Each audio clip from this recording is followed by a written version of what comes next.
문화이퍼의 현안 조준 제10회 시작하겠습니다. 네, 안녕하세요. 뜻밖의 이제 그 지난 회차가 많이 돌아다녔습니다. 네, 뭐 우상호 TV가 좀 정치 뉴스를 선도하고 있죠. 네, 가장 먼저 얘기하고 가장 큰 판급 효과를 지금 나타내고 있어서 굉장히 뿌듯하고 제 얼굴이 안 나가서 더 뿌듯했습니다. 아, 얼굴이 안 나오나요? 네. 의원님 얼굴만 잘 나가면 되죠. 살짝 서운한 것 같은데? 아니 전혀 안 그렇고 너무 편했습니다. 괜히 이제 메이크업도 제대로 안 한 상태에서 요거는 이제 이번 주에 라디오나 인터뷰를 통해서 충분히 좀 말씀하셨긴 했는데 좀 짧게 질문을 드리고 싶어가지고 비명계 탈당을 이제 탈당이 이루어질 것이다 또는 뭐 이준석 신당에 합류할 것이다라고 했는데 그건 뭐 단칼에 말도 안 되는 얘기라고 말씀하셨어요. 제가 쓰는 표현 중에서 이제 개똥 같은 소리 하고 있다가 네. 이제 가장 극단적인 부정인데요. 이런 네. 경우는 1%의 가능성도 없다는 뜻이거든요. 그러니까 전에 제가 박지원 전 대표가 네. 민주당이 분열될 가능성이 있다. 신당 만들어질 수 있다. 이런 얘기 했을 때도 제가 개똥 같은 소리라고 한 적이 있죠. 그래서 네. 당내 사정을 제일 잘 알고 있는 제가 볼 때는 비명계 의원들이 탈당해서 신당을 만들 가능성은 없습니다. 여러 번 내가 그 근거를 말씀드렸는데 신당이 만들어지려면 유력한 대선 후보가 하나 있어야 돼요. 네네. 과거 국민의당이 만들어질 때는 예를 들면 정동영, 천정배 그리고 안철수, 특히 안철수 의원이 이제 대선 후보급이었죠. 네. 그 두 번째는 지역 기반이 있어야 되는데, 그러니까 호남이라는 지역 기반을 그때 국민의당이 먹었죠. 네. 과거에 친박 연대 같은 그런 정당이 만들어질 때도 영남에서 최소한 10석 이상은 가져가죠. 네. 그러니까 지역 기반이 있어야 되고요. 세 번째는 세력이 있어야 되는데, 세력이라는 게 뭐냐면 국회의원급 지역구 출마할 사람이 최소한 30명에서 40명 이상은 돼야 돼요. 네. 그래서 뭐 반타작 한다 그래도 원내 교섭단체는 만들 수 있어야 되잖아요. 20개 정도를 만들 수 있는. 대표까지 포함해서. 네. 지금 비명계는 지금 말한 것 중에 세 가지가 다 없습니다. 그래서 그렇게 할 가능성은 없고요. 네네. 대개 이제 공천에서 탈락할 가능성이 높아지면 고민해 볼 수 있는데 이재명 대표가 지난번 통합 행보를 걸었지 않습니까? 네. 통합 행보를 걸는다는 건 뭐냐면 경선할 기회를 주겠다는 거죠. 그래서 이 문제에 대한 판단과 선택은 당원과 지지자가 하라.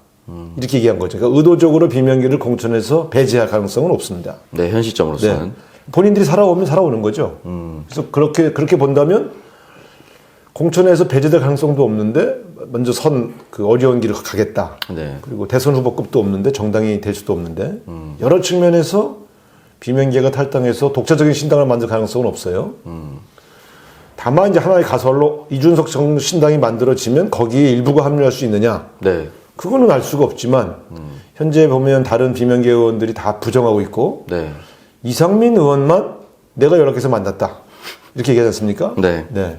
이분은 나가실 가능성이 크죠. 그리고 또 출마도 자기 지역구, 현 지역구 그대로 나갈 거다는 얘기도 막 하시더라고요. 네. 이분은 과거에 전력이 있어요, 사실은.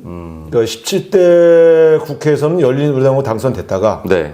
18대 여러 가지 문제가 생겨서 열린우리당에서 공천에서 배제됐어요. 네. 그래서 이분이 탈당을 해가지고 당시에 자민련인가요? 네, 맞습니다. 그쪽으로 가셔서 유성에서 당선되신 적이 있어요. 그러고 나서 나는 역시 정체성이 민주당이다. 그래서 다시 저희 민주당으로 오셨죠. 네. 그래서 그 당선되신 다음에 오신 거예요. 네. 그래서 지금 계속 당선되셨죠. 이분의 머릿속에는 내가 그때도 공천 배제됐지만 내 유성에서 살아왔는데 자신 있다. 뭐 이런 생각이 있는 것 같아요. 당을 바꿔도 나는 지역에서 먹힌다. 그러나 이준석 신당에 합류해서는 유성에서 살아 돌아오기 좀 어렵습니다. 당시 자민련이라는 것은 충청도 기반의 정당이었기 때문에 네. 충청권에서 이상민 좀 억울하다. 뭐 이렇게 해서 좀 도와준 측면이 있죠. 네. 이번에는 지금 선도 탈당을 얘기하고 있지 않습니까? 비루하게 공천을 구걸하지 않겠다. 공천을 구걸할 필요는 없는데 그렇다고 다른 당으로 갈 필요가 뭐 있을까요? 제가 볼 때는 최근에 하신 말씀들은 뭔가 결심이 섰으니까 네. 얘기하는 거 아니겠어요? 누가 물어보지도 않았는데 벌써 이준석 전 대표가 비명계를 만났다. 그러니까 그게 바로 나다. 내가 먼저 연락했다. 막 이렇게 공개하고 있는 거는 돌아오기 어려운 원수를 하고 있는 거거든요. 네. 그러니까 이상민 의원 한 번만 조금 주목해 보시면 될 것 같고 다른 나머지는- 비명계 의원들은 민주당 안에서 네. 경선에 참여할 그런 의사인 것으로 알고 있습니다. 그러면 이제 이준석 신당은 저는 창당 쪽으로 완전히 가고 있다라고 느끼는데 만약에 이준석 신당이 들어오게 된다면 정치 지형이 좀 변화가 될까요? 이게 이제 참고할 수 있는 거는 최근의 상황은 이제 국민의당 상황 아니겠어요? 네, 2016년 국민의당. 대한민국에 네. 기존의 정당이 다 싫다. 이런 유권자가 꽤 있습니다. 네. 그러니까 이제 이게 우리가 볼 때는 여권 성향의 제3신당이기 때문에 여권에게 불리할 것이다. 일반적으로. 영남 지역에서는 분명히 기존의 여당을 위협하는 그러한 정당으로서의 존재감이 있겠죠. 지금 대구 경북도 윤석열 대통령에 대해서는 상당히 비판적 여론이 높아지고 있거든요. 윤석열 대통령이 지금 박근혜 대통령 만나러 가고 막 대구 경북을 계속 가지 않습니까? 저건 그만큼 대구 경북의 민심이 심상치 않다고 하는 보고를 듣고 행보를 하는 거거든요. 네. 그런 측면에서 본다면 대구 경북 쪽에 이 공천 탈락했을 경우에 중진들이 어떻게 행보를 할 거냐 또 많이 달려 있죠. 네. 아까 말씀드렸던 신당의 조건 중에 지역, 세력 네. 그 조건들이 맞아 떨어지면 의외의 효과를 볼 수 있죠.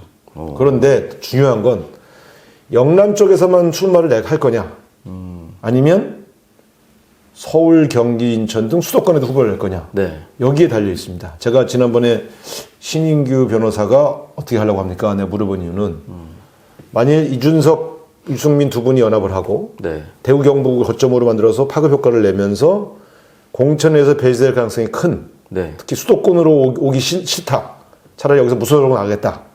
그 결심하는 국민의힘 영남 중진들을 포괄하고 네.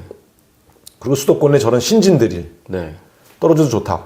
보수 정당을 개혁하겠다. 네. 대체하겠다. 이런 분들이 나타날 경우에 사실은 민주당을 찍을 가능성이 있는 유권자도 상당수가 그쪽으로 이동합니다. 그러니까 어떤 분들이 이동하냐. 윤석열 대통령은 싫다. 네. 근데 어쩔 수 없이 민주당을 찍어서 윤석열 대통령을 심판해야 되겠다고 생각하고 있는 사람들이 민주당을 좋아하진 않는데 네. 제3신당이 만들어졌어? 그럼 난 민주당을 싫었기 때문에 윤석열은 더 싫고 네. 그럼 그 당으로 가야 되겠네 라고 할 가능성이 있어요. 3당으로 쏠릴 가능성이 이거 있다. 굉장히 위험합니다. 어. 그래서 제가 지금 선거에서는 구도가 제일 중요하다고 제가 늘 말씀드렸는데 네. 현재 이 구도가 어떻게 짜여질 건가에 따라서 민주당의 총선 전략이 대폭 수정돼야 되거든요. 네. 그래서 저는 지금 이준석 정당이 만들어진 걸 마음속으로 즐기는 사람들이 있을 텐데 저는 대단히 위험하다. 위험합니다. 특히 수도권에서. 지난번 국민의당이 수도권에서요. 2020년 선거인가 2016년이죠. 네. 정당 득표율이 20%가 넘었거든요. 그리고 그 당시에 안철수, 김성식 등 두 명이 수도권에서 당선된 적이 있어요. 맞습니다. 관악의 김성식 의원이. 그 인물이 소구력이 있으면 제3정당이어도 수도권에서도 될 수 있는 걸 보여줬지 않습니까? 그런 네. 측면에서 저는 이거를 여권 분열로만 보면서 즐길 문제가 아니다. 아, 이 민주당 이탈도 생길 수밖에 없다. 그러니까 윤석열이 싫어서 윤석열 심판이 민주당을 찍으려고 했던 사람들이 네.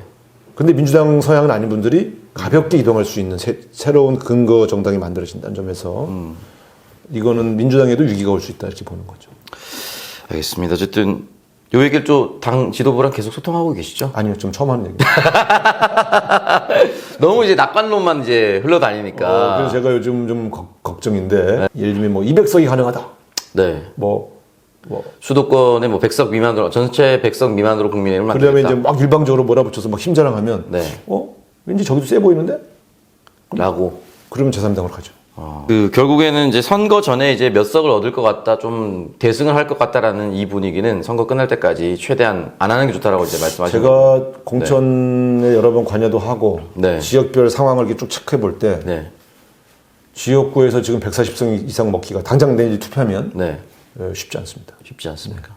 그러니까 이 일당 싸움이 쉽지 않을 가능성이 있어요. 앞으로 이렇게 이상한 소리 하는 사람들 다 컷오프 시키면 어때요? 나 큰일 날 뻔해서 내가 동의할 뻔했어. 근데 어쨌든 저는 뭐 공천에 관여는 안 하기 때문에. 근데 이제 이탄희 의원이 200석 얘기한 건 우리 당 단독 200석을 말한 게 아니고 네. 범야권 200석을 만드는 걸 목표로 하자. 이탄희 의원의 전제는 늘 선거제 개혁, 여러 정당이 등장할 수 있는 걸 염두에 두고 말씀하시더라고요. 네네네. 근데 조금 다른 결이지만 그래도 200석이라고 표현한 것은 저는 좀 실수했다고 생각해요. 네. 아니, 민주당 의원이 얘기한 거는 똑같은 거니까요. 네. 그래서 이제 전에 뭐 그 여러 가지 있지만 우리 이해찬 대표가 네. 20년 집권해야 된다. 네. 그래서 뺏겼잖아요. 5년 만에 끝났어요. 그런 말 하면 안 되는 거예요. 네. 그거 되게 건방져 보이고 오만해 보여. 좋은 취지로 하더라도 국민이 볼 때 뭐 니들이 20년 해먹겠다고? 뭐 니들이 200석 된다고? 네. 안 되겠네. 이런 견제 심리를 만들면 안 돼요. 민주당의 견제 심리를 만드는 발언들은 정말 이건 위험합니다. 그래서 네. 되게 겸손하고 신중한 모드로 선거를 준비하는 것이 맞습니다. 이 목에 힘들어갔다 이런 네. 얘기 듣는 순간 선거는 바로 칩니다. 네. 앞으로 200석, 뭐 180석 압승, 대승 요거는 이제 선거 때까지 좀 조심해 주시길 바라고, 한동훈 장관이 결국은 뭐 다시 출마할 수도 있다. 예전에는 이제 출마가 안 될 거다라고 얘기했다가 이준석 신당이 나오면 국민의힘으로 가서 붐업을 시키기 위해서 다시 출마 또 할 수 있다. 이런 얘기 또 나오더라고요. 이거는 여전히 불가능하다. 저는 불가능하다고 봅니다. 여전히 불가능하다고 네, 네, 생각합니까? 네. 알겠습니다. 그러면 뭐 마음이 조금 더 편하다고 그러니까 생각합니다. 한동훈 씨 얘기를 자주 거론하는 사람들은 네. 클릭수 늘리려고 자기 유튜브 클릭수 늘리려고 네. 내피셜로 얘기하는 것이지 네. 근거가 없잖아요. 아, 지금 어떻게 예를 들면 이 사람이 지금 지역구를 알아보고 있거나 네. 당 지도부가 한동훈 씨를 접촉하고 있거나 네. 이런 근거가 없잖아요. 네. 내피셜이잖아요. 클릭수. 그럼 저희도 이번에 썸네일 잠깐이라도 다뤘으니까 이준석 신당이 뜨면 한동훈 출마할까로 썸네일 잘 볼까요? 아 그러면 안 돼요. 짧게 얘기 나눴으니까. 아니, 이 사람들이 지금 클릭수가 중요해. 이 정치적으로 정론이 중요한데 근데 네. 어쨌든 가능성이 아주 없다 이렇게 말할 수는 없지만 현재 동향으로 보면 네. 기존의 정치권에 있다가 내각에 합류하신 분, 네. 그다음에 또 용산 대통령실에 있으면서 그걸 활용해서 이제 국회의원 하신 분들, 네. 이분들로 지금 국한된 게 아닌가 저는 이렇게 보여집니다. 왜냐하면 실제로 총선 앞두고 청문회 많이 하면 인사청문회 많이 하면 여당이 불리해요. 아, 그 중에 뭔가 검증에 실패할 사람이 나타나거든요. 네. 지금 이제 11월 말 12월 초에 개각을 하면 네. 청문회는 1월 달에 하잖아요. 네. 그러면 이게 설날 민심에 올라갈 거 아닙니까? 그 중에 김혜인 같은 사람 한두 명만 나타나면 분명히 나타날 총선 못 겁니다. 치릅니다. 어, 그건 완전히 심판선거 되죠. 네. 그래서 결국은 무난한 사람을 쓸 수밖에 없잖아요. 네. 지금 보십시오. 추경호 경제부총리 후임에 최상목. 네. 이 관료 출신들은 이미 정치인처럼 계속 자기 관리를 했기 때문에 네. 크게 걸릴 게 많지 않아요. 그러니까 그런 사람들로 주로 쓰게 돼 있죠. 그러면 어떤 문제가 되냐면 참신성은 사라지잖아요. 청문회는 통과할 수 있지만 무난한. 참신성이 떨어지니까 그러면 윤석열 2기 내각의 색깔은 뭐냐 할 때 플러스 요인은 별로 없죠. 근데 그런데 좀 특이한 사람, 좀 김행 같은 사람, 네. 신원식 같은 사람 쓰려고 썼다. 네. 예, 주식 투자 열심히 하는 사람, 예, 저 근무 시간에 네, 네. 국회 와서 근데 국회만 오면 그 투자들을 하는지 모르겠어요. 근데 어쨌든 이런 사람들 한두 명만 나타나면 네. 총선 망치죠. 그런 측면에서 개각을 최소화할 겁니다. 최소할 거다. 원희룡 장관은 나올 거다라고 포함이 되어 있더라고요. 개혁할 때. 아니 뭐 나오는 건 자유인데 어디로 나갈까요? 얘기가 고향에도 이름이 한번 올라왔다가 내려가고요. 원래는 뭐 동작을 원했다는 얘기도 있고요. 근데 그 동작은 이복현 금감원장이 간다는 얘기도 있고요. 네. 여러 얘기가 돌더라고요. 먼저 그만둔 사람이 먹는 게임이군요. 네, 그런 것 같아요. 근데 어쨌든 원희룡 장관은 아마 출마하면 서울로 할 겁니다. 경기도는 절대 안 가죠. 경기 인천은. 그러니까 왜냐면 꿈이 크니까. 네. 네. 과거에 이분이 이제 우리 당도 기웃거렸던 적이 있는데 그때도 제주도 가라고 그러니까 제주도를 안 가고 당을 바꿔서 아, 양천으로 갔나요, 그때? 국민의힘으로 간 적이 있었죠. 네. 네. 그런 측면에서 본다면 서울서 출마할 생각이죠. 주권. 그리고 지금 총선 기획단이 출발을 했는데 그 말씀하셨던 그 이준석 신당이 들어왔을 경우에 정치 지형이 변화가 좀 생기고 민주당도 경각심을 가져야 되는데 이준석 대표는 12월 말 정도를 계속 데드라인으로 얘기를 하고 있더라고요. 그럼 총선 기획단이 민주당이 12월 말까지 할 수 있는 게 뭐가 있을까요? 준비를 뭔가를 대비를 해야 이 될까요? 총선 기획단이라고 하는 것은 총선을 기획하는 곳입니다. 네. 뭘 발표하는 게 아니에요. 써먹을 카드들을 준비했죠. 근데 언제부터 쓸 카드를 준비하느냐? 12월 말부터 1월, 2월 네. 쓸 카드들을 지금 총선기획단이 기획을 해야 되죠. 그러니까 12월 중에는 뭐 발표할 것은 거의 없을 겁니다. 근데 뭐 발표하더라도 뭐 일부 네. 발표할 거고요. 그리고 인재 영입이 이제 12월부터 시작할 거 아닙니까? 네. 그러니까 총선기획단 안에 만들든 별도로 만들든 인재 영입을 하는 단위들이 만들어지죠. 네. 그러니까 이런 준비들을 하는 거고요. 실제로는 준비할 게 아주 많습니다. 첫 번째 큰 구도 전략도 고민해야 되고요. 네. 그 다음에 이제 아까 말했던 인물 영입을 통해서 인물 전략. 네. 세 번째가 어떤 이슈를 이번 총선에서 우리가 제기할 거냐 하는 문제들을 검토를 계속 해야 되죠. 그래서 이거 준비하는데도 한두 달 걸려요. 그렇기 때문에 총선기획단이 이제 본격적으로 좀 활동에 들어갔으니까 이제 그런 준비들을 저는 하고 있는 것으로 그렇게 보고 있고, 그 중에 이제 쓸만한 카드들을 언제부터 공개할 건지는 전략적으로 고민을 해야 되겠죠. 그러면 이제 좀 준비를 해뒀다가 타이밍 맞게 이렇게. 네. 그러니까 이렇게 보시면 돼요. 국민의힘은 뭘 막 던지는 것 같은데 우리 네. 당은 왜 뭘 안 던지지? 네. 초조할 필요 없습니다. 초조해서 막 던지면 집니다. 지금 이뇨한 씨가 던지는 거 보세요. 지금 막 던지는 거예요, 저거. 저거 다 못 받아요. 영남 중진 수도권 나오라고 얘기를 하고 막 못 봤습니까? 그거 당 내에 폭탄 던진 거잖아요. 네. 영남 피바다가 그 기사가 한번 올라왔어요. 그래서. 폭탄을 던졌더니 피바다가 됐어요. 어쨌든 제가 볼 때, 네. 저게 질서 있게 착착착착 정리되기가 어렵거든요. 네. 그러니까 아마 지금 중진들은 다 숨어 있고 기자 전화 안 받고 혁신이 끝나기만 바랄 거고요. 네.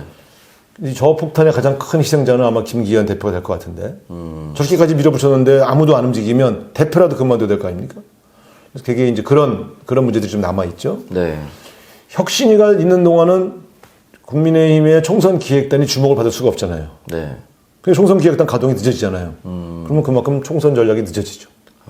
그러니까 이뇨한 혁신이는 제가 볼 때 약간 교란 요인도 있어요. 지금은 주목도가 높은데 네네. 약간 교란 요인도 있을 거다. 저는 그렇게 보고 있고요. 그래서 지금 막 던지는 거에 대해서 너무 당황할 필요 없다. 두 번째, 국면 전환을 위해서 좀 대통령실과 국민의힘이 이슈 전략을 피고 있지 않습니까? 네네. 지금 뭐 김포 편입. 원래 이슈 전략은 네. 총선 3, 4개월 앞두고 쓰는 게 아니에요. 총선 임박해서 쓰는 거예요. 총선 때 효과를 보려면. 네. 저 김포 편입 여부는 실현 불가능하잖아요. 안 되죠. 유정복 시장도 반발하고 홍준표 시장도 반발하고. 유정복 시장이 반발하니까 그 더불어민주당 출신이라고 공격하더라고요. 미친놈들 아니에요? 그렇게 말하면 저 당에 네. 우리 당 출신 너무 많아요. 정진석 의원도 제가 알기로 왔다 갔다 하신 걸로 알고 있어요. 저기 자민련. 그러니까 저기 우리 당 출신 이름 쫙 대볼까요? 너무 많아. 네. 예. 지금 이러면 되냐 막 떠들고 있는 조경태 의원. 아, 그렇죠. 우리 당에서 재선했잖아요. 참을 수 없습니다. 네.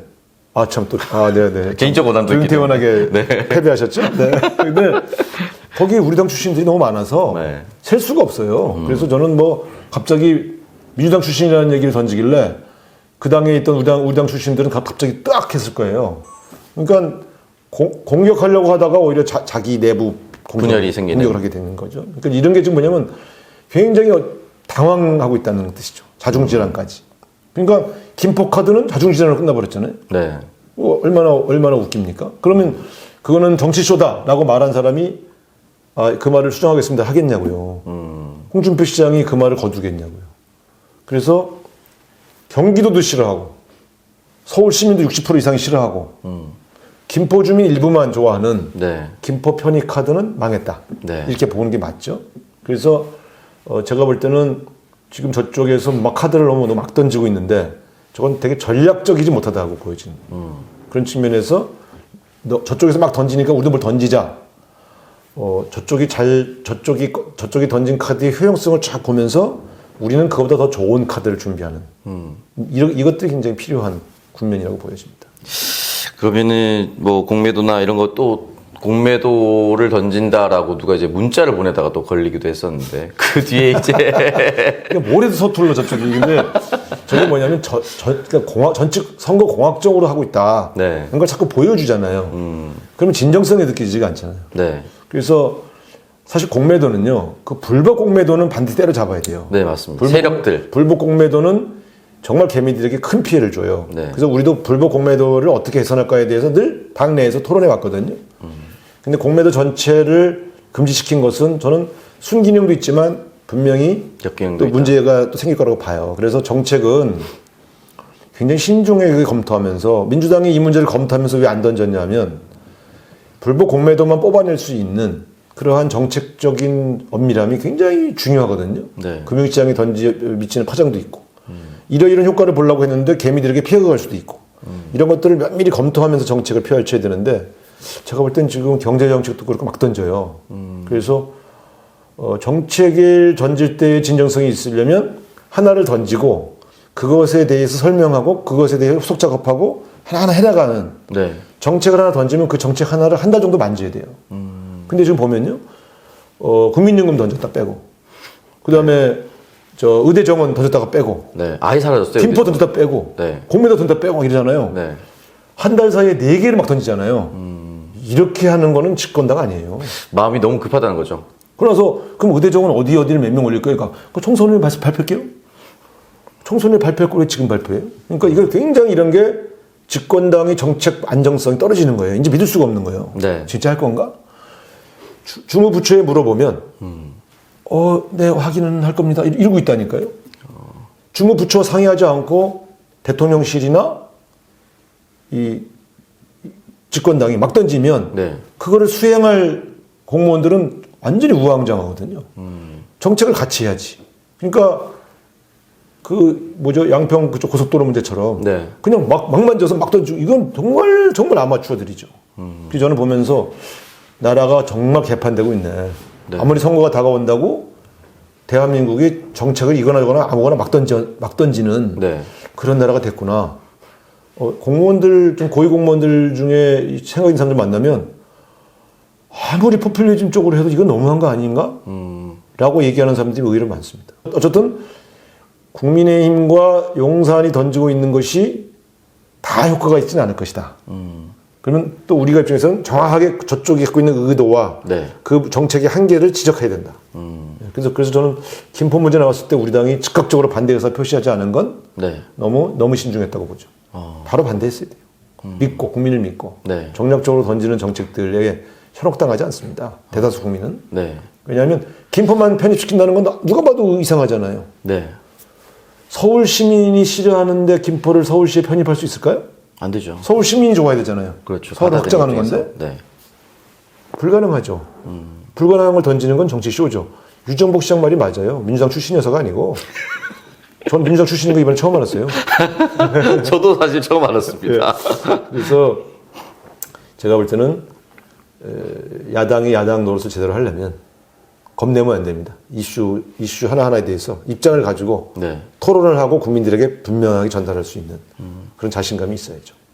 자, 그럼 이준석 신당 얘기가 나오고 뭐 이상민 의원이 저쪽으로 간다 뭐 이런 얘기 있고. 아, 저쪽으로 확정적으로 갈 수도 있다. 확정적으로 얘기해. 갈 수도 있다.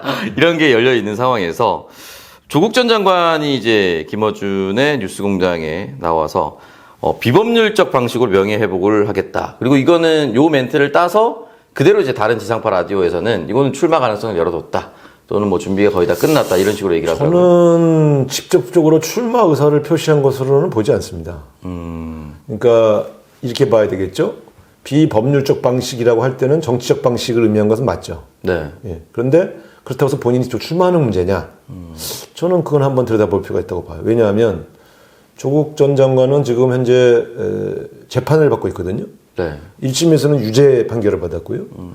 2심에서 유죄 판결을 받으면 출마할 수가 없잖아요. 네. 그러니까 본인이 직접 지역구에 출마한다? 이거는 아닐 거고요. 왜냐하면 민주당 당적을 갖고 있는 게 아니다 보니까 지역구에 출마하면 민주당 후보랑 붙어야 되잖아요. 조국 전 장관이 민주당 후보와 붙어서 민주당 후보를 떨어뜨리는 일을 할 거다? 저는 그렇게 보지 않습니다. 그러면 남은 것은 선택지는 비례정당 가능성을 지금 주목하고 있는 거죠. 네. 근데 비례정당이 되려면 첫 번째 선거법이 바뀌어서 선거제도를 어떻게 할 건가 확정돼야 되죠. 네. 그래서 우리 민주당은 위성정당을 만들지 않겠다고 선언을 했기 때문에 그러면 선거제도를 어떻게 할 거냐에 대한 고민이 있죠. 그래서 이탄희 의원은 비례대표 의석 자체를 공천하지 않고 다 다른 제3정당에게 들어올 수 있도록 양보하자 이런 주장을 하시던데 현실적으로 그건 불가능합니다.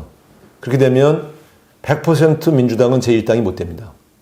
그러니까 그러면 우리와 우호적인 관계에 있는 정당들이 비록 의석수를 더 확보했다 하더라도 연합해서 과반수는 될 수 있을지 모르지만 우리가 일당이 안 되면 그 선거는 진 선거가 되거든요. 그래서 결과적으로 보면 국민의힘이 승리한 선거가 될 수 있죠. 네. 그렇게 만들어주면 윤석열 대통령이 힘이 실리죠. 그래서 저는 물론 바깥에 있는 다른 우호 정당과 다 합쳐서 과반수를 넘을 수 있다면 그것도 과반수 아니냐라고 할 수 있을지 모르지만 선거의 결과로 제1당이 국민의힘이 되면 모든 언론은 국민의힘 승리라고 쓰게 돼 있죠. 그런 측면에서 저는 우리가 비례대표 전체를 포기하는 일은 가능하지 않다. 네. 이렇게 봐야 될 것 같고요. 그럴 경우에 바깥에 비례정당을 만들었을 때 비례정당 의석이 어느 정도 될 거냐 하는 문제도 선거 제도가 어떻게 되는가에 따라서 연동되기 마련이거든요. 네. 이제 그런 측면들을 잘 검토할 필요가 있다고 보는 거죠.